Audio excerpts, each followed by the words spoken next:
പ്രിയപ്പെട്ട മാധ്യമപ്രവർത്തകരെ, സുനീൽ പ്രസ്ഥാനത്തിൻ്റെ ഈ ചടങ്ങിൽ പങ്കെടുക്കുന്ന സർവ്വകേന്ദ്ര സംഘടനകളുമായ സഹപ്രവർത്തകരെ, സുഹൃത്തുക്കളെ, ഞാൻ ലളിതമായ ഒരു പ്രസംഗത്തിൽ നിന്നുണ്ട്.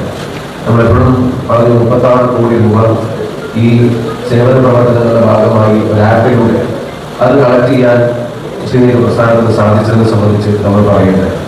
അപ്പോൾ അത് സാധിച്ച പല രാഷ്ട്രീയ പരിഗണനകൾക്കും അതീതമായി അത് വിനിയോഗിക്കുന്നു എന്നത് തന്നെയാണ് ജനങ്ങൾ അർപ്പിച്ച വിശ്വാസത്തെ നിറവേറ്റുന്ന കാര്യത്തിൽ വയനാട് നിന്ന് നമ്മൾ കണ്ടുകൊണ്ടിരിക്കുന്നത് എന്ന് പറയാതിരിക്കാൻ കഴിയില്ല.